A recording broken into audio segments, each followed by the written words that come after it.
Compte rendu de la 35e réunion du Conseil de ministres. Le président de la République, chef de l'État, a présidé ce vendredi 14 mars 2025 à la Cité de l'Union africaine, la 35e réunion du Conseil de ministres. 5 points étaient inscrits à l'ordre du jour, à savoir 1. Communication de son Excellence Monsieur le Président de la République, chef de l'État. 2. Points d'information. 3. Approbation d'un relevé des décisions du Conseil de ministres. 4. Examen et adoption de dossiers. 5. Enfin, examen et adoption de textes. La communication du Président de la République a porté sur un seul point principal, à savoir la nécessité d'optimiser les structures existantes pour mieux servir les intérêts des investisseurs et des entrepreneurs. Au regard de la situation actuelle de notre environnement des affaires et dans le contexte particulier marqué par la crise persistante dans l'est de notre pays et ses conséquences socio-économiques, le président de la République tient à la prise de mesures proactives, audacieuses et concertées pour favoriser les développements économiques et en tirer les investissements en République démocratique du Congo. Cette période de crise, loin de n'être qu'une contrainte, constitue pour les investisseurs et entrepreneurs avertis une opportunité stratégique d'explorer des nouveaux marchés dans des secteurs porteurs de croissance tels que les industries extractives, l'agriculture, les énergies renouvelables, les infrastructures et les nouvelles technologies. Le président de la République a indiqué qu'il est crucial de tirer profit des ressources naturelles et humaines exceptionnelles en favorisant les développements des entreprises locales et en convainquant davantage d'investisseurs étrangers de s'intéresser aux opportunités d'affaires qu'offre notre pays. Pour cela, il y a lieu d'accélérer la mise en œuvre des réformes ambitieuses visant l'amélioration du climat des affaires, l'instauration de la transparence et la sécurisation des investissements, tout en assurant une harmonisation efficace des différents textes qui encadrent ces domaines. Le président de la République a insisté pour que les parcours de l'investisseur et de l'entrepreneur soient déblayés d'embûches liées notamment à la multiplicité des structures administratives intervenant dans le processus d'investissement, au poids de la bureaucratie et à l'insuffisance des infrastructures de base afin de rendre les secteurs privés plus compétitifs. Dans cette optique, sous la supervision de la Première ministre avec le concours de son cabinet, le vice-premier ministre, ministre du Plan, le ministre d'État, ministre de la Justice et garde-sceaux, les ministres des Finances, le ministre de l'Industrie, le ministre de Commerce extérieur, la ministre de la Jeunesse et Éveil patriotique sont chargés d'engager une réflexion approfondie sur l'opportunité et la réussite d'optimiser nos structures existantes dans l'écosystème économique et administratif afin de mieux servir les intérêts des investisseurs et des entrepreneurs. Cela pourrait inclure une analyse rigoureuse de la possibilité de rationaliser et d'améliorer l'efficacité des structures dédiées à l'investissement et à l'entrepreneuriat afin d'assurer une synergie bénéfique pour le développement des affaires dans notre pays. Le président de la République est revenu aussi sur la nécessité d'envisager la mise en place des guichets uniques numérisés facilitant les démarches administratives pour les entrepreneurs, ainsi que l'intégration des solutions technologiques pour améliorer la transparence et la fluidité des processus. Il est essentiel que ces réformes passent par la valorisation de la fonction investissement et entrepreneuriat à travers les différents secteurs clés, l'accès à des financements adaptés, ainsi que par la création d'un environnement propice à la pratique des affaires, avec l'harmonisation et l'adoption des réglementations incitatives qui aident les entrepreneurs à créer des entreprises, à embaucher et à accroître leurs activités de manière durable. Le président de la République a demandé aux différents ministres concernés de se pencher sur cette problématique avec diligence et d'élaborer des propositions concrètes et innovantes qui permettront d'optimiser les parcours de l'investisseur et de l'entrepreneur afin que chaque étape contribue efficacement à la construction d'un écosystème favorable au développement des affaires et à la prospérité économique de notre pays.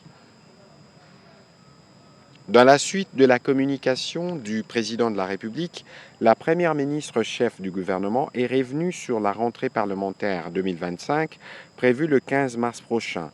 Elle a tenu, au nom du gouvernement, à réitérer son indéfectible loyauté au président de la République chef de l'État, garant du bon fonctionnement des institutions, et à réaffirmer sa ferme volonté à faire face aux défis actuels de notre pays. Parmi ces défis, la situation sécuritaire et humanitaire dans les zones occupées demeure au centre des préoccupations du gouvernement. D'autres défis concernent la situation économique qui continue de subir l'impact de l'agression de l'armée rwandaise et de ses supplétifs terroristes du M23, sans oublier la nécessité de la prise en charge des besoins vitaux de nos populations et bien sûr la poursuite de la mobilisation de l'opinion publique pour renforcer notre unité nationale. Elle a rassuré avoir abordé toutes ces problématiques le mardi 11 mars 2025 avec les membres du bureau de l'Assemblée nationale. Ensemble, ils ont aussi passé en revue les différents points de l'agenda politique 2025 pour assurer une rentrée parlementaire fructueuse dans un esprit de collaboration soutenu entre nos différentes institutions. Sur un autre chapitre, la Première ministre a évoqué la mesure de suspension de l'exportation du cobalt de la République démocratique du Congo. En effet, elle a rappelé que lors de la réunion hebdomadaire du comité de conjoncture économique, des recommandations ont été formulées pour un encadrement efficient de cette mesure en vue de faire face à l'offre excédentaire sur le marché international. Parmi celles-ci, l'instauration d'un quota sur la production du cobalt et des stocks constitués au terme de 4 mois d'application de cette mesure. Ces quotas comportera 2 parties, dont la première à appliquer aux exportations et la seconde à la transformation locale du cobalt. Il a été également recommandé d'obtenir la collaboration de l'Indonésie, autre pays producteur de cobalt, afin de mieux contrôler l'offre sur le marché mondial de ces minerais et de son prix. Enfin, pour améliorer la gestion de la production artisanale, la Première ministre a rassuré que le comité de conjoncture économique a recommandé des mesures devant assurer un bon fonctionnement de l'entreprise générale du cobalt et l'autorité des régulations de contrôle des marchés de substances minérales stratégiques ARECOMS. Pour ce faire, les responsables concernés par ces actions ont été appelés à les implémenter avec célérité et efficacité. Au deuxième chapitre du Conseil de ministres de ce jour, relatif au point d'information, État et administration du territoire, le vice-premier ministre, ministre de l'Intérieur, a présenté l'état et l'administration du territoire qui est marqué par l'agression rwandaise et l'occupation de certaines parties de notre territoire, ainsi que l'activisme de leurs supplétifs qui occupent certaines parties dans le nord et le sud Kivu. L'état d'esprit de la population a été marqué par la tension de la population focalisée sur les efforts diplomatiques dans l'essence de la recherche de la paix durable à l'issue de la réunion du 11 mars à Luanda entre les chefs d'État congolais et angolais, l'adhésion de la population à l'appel à la mobilisation lancé par le président de la République, ainsi que la persistance des enlèvements, assassinats ciblés et visites domiciliaires par les terroristes M23 RDF basés à Goma et à Bukavu principalement. Au plan sécuritaire, après la ville de Kinshasa, le vice-premier ministre, ministre de l'Intérieur, a rappelé qu'il a lancé officiellement à Matadi, dans le Congo central, la vulgarisation des textes légaux sur la création, l'organisation et le fonctionnement des comités provinciaux et locaux de sécurité.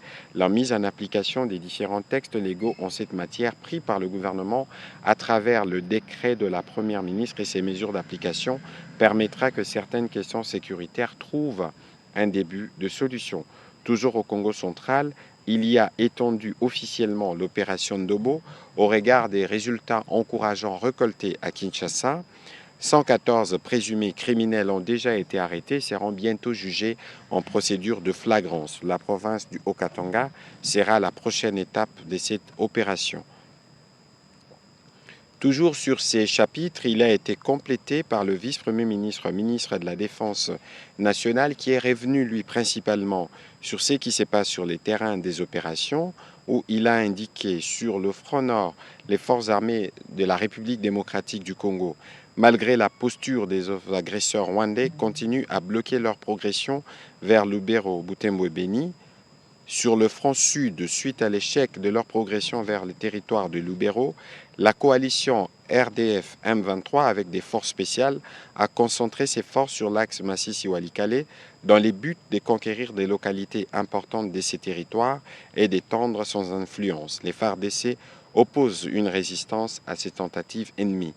Au sud Kivu, il a aussi abordé l'attitude de forces armées de la République démocratique du Congo devant les attaques de l'ennemi. En Ituri, ils poursuivent sans relâche leurs opérations contre le groupe armé pour le retour de la paix dans cette province de la République démocratique du Congo, particulièrement à Tchomia, au bord du lac Albert, en territoire de Djougou, épicentre de la violence contre les populations civiles.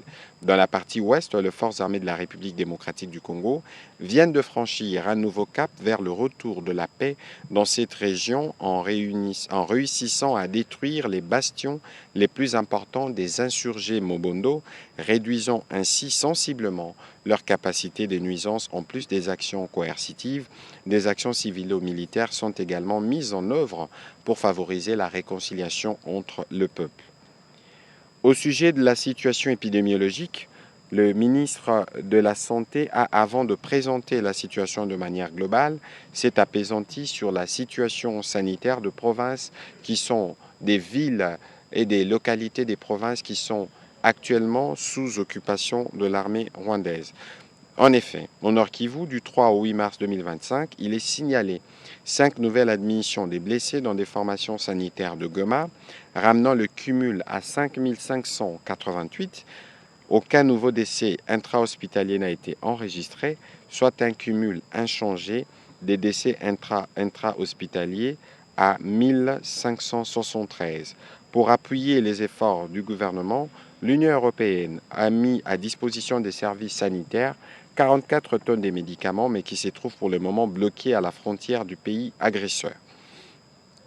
Au sud Kivu, il a été signalé du 3 au 9 mars 2025 une seule nouvelle admission des cas des blessés à l'hôpital provincial de Bukavu, portant les cumuls à 1144 blessés et aucun nouveau décès intra-hospitalier n'a été enregistré, les cumuls étant à 29 à ce jour. Et durant cette semaine, on a enregistré 120 cas suspects de choléra dans les zones de santé d'Ouvir et Ruzizi, dont 75% sont des militaires et 5 décès.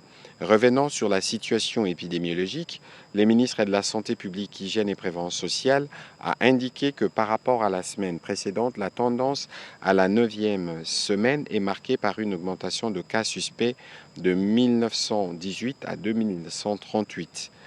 Sur un autre registre, il a informé le Conseil de la notification dans les territoires de Bassam-Koussou depuis le mois de février 2025 des cas de maladies fébriles avec suspicion d'une intoxication d'origine non encore déterminée. Du 3 au 10 mars 2025, il a été enregistré 331 nouveaux cas et un décès.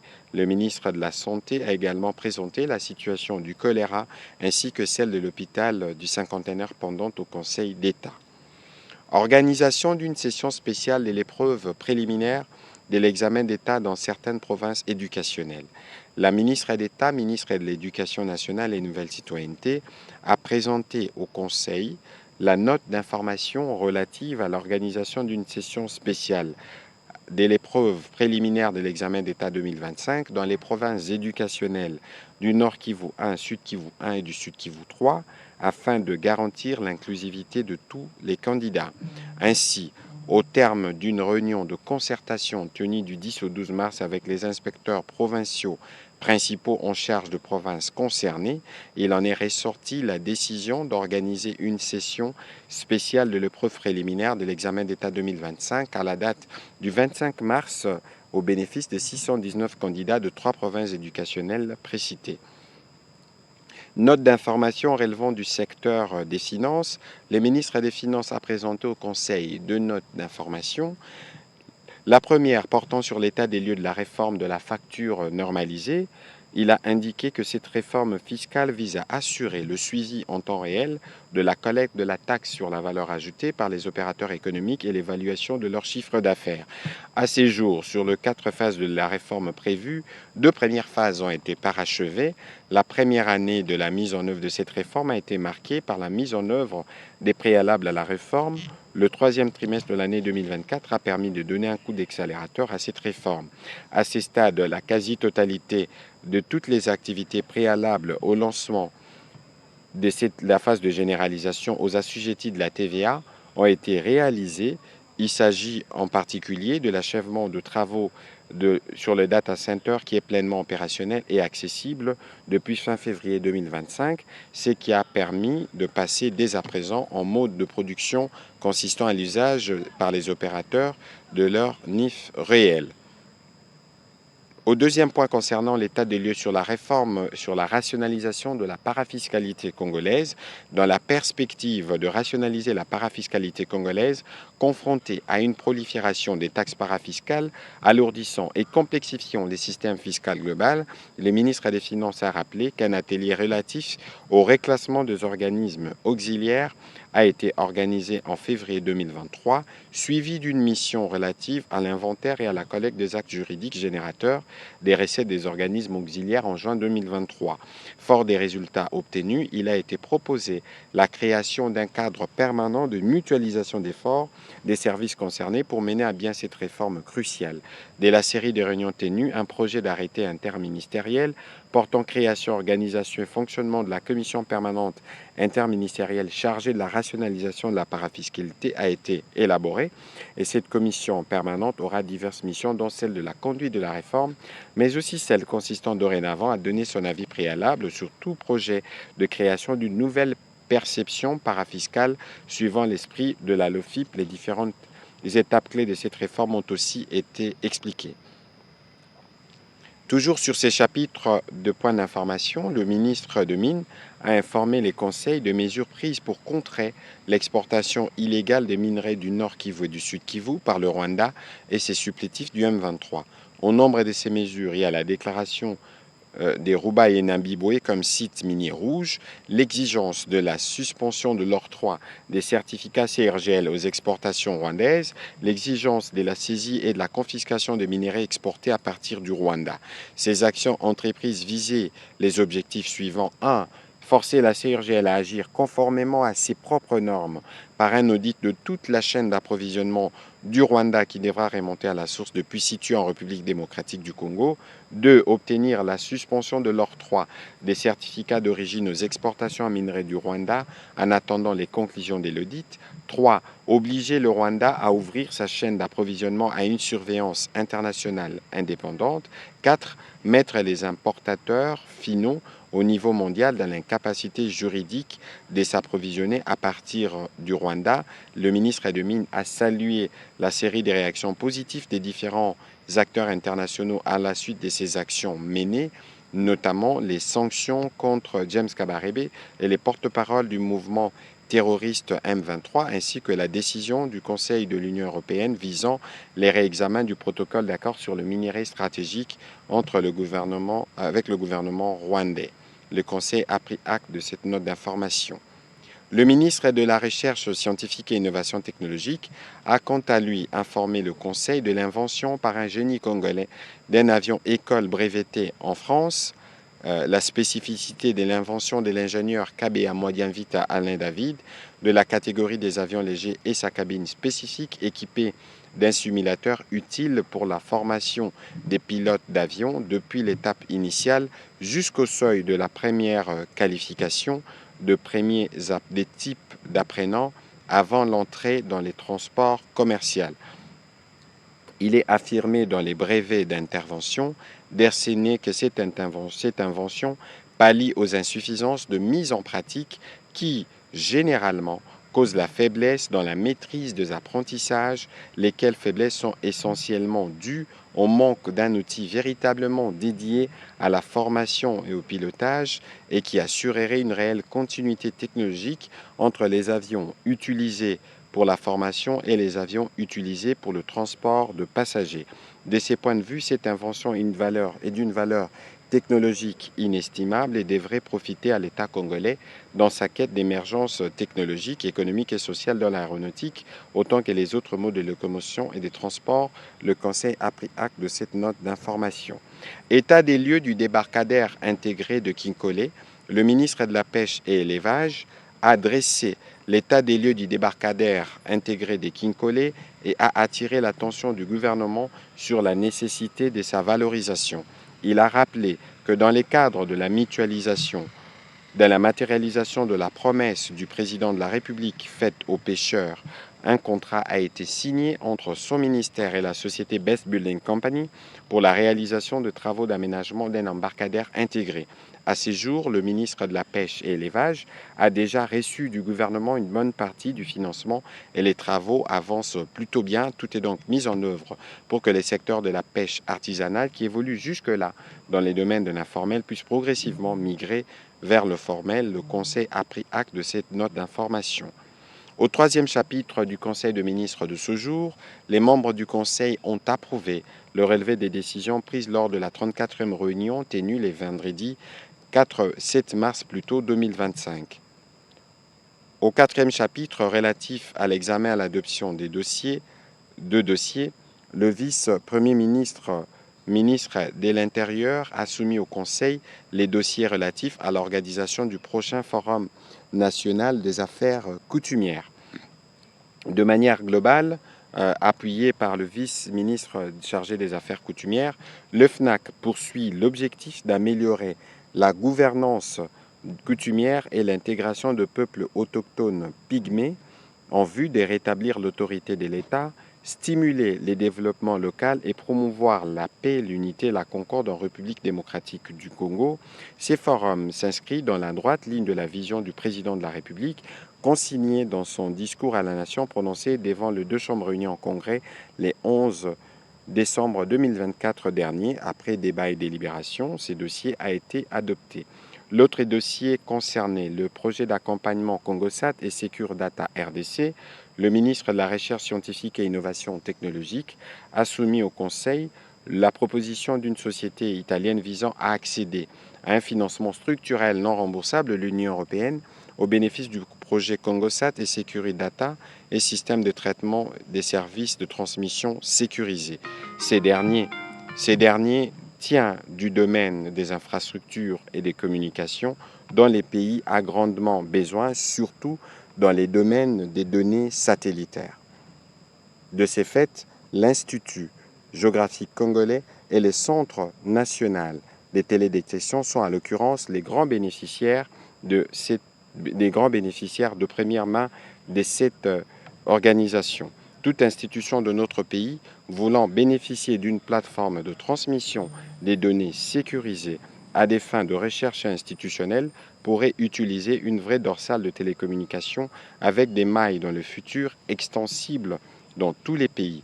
Compte tenu de l'urgence, il a sollicité des habilitations du gouvernement afin de soumettre par voie diplomatique à travers notre ambassade en Belgique la proposition dont question.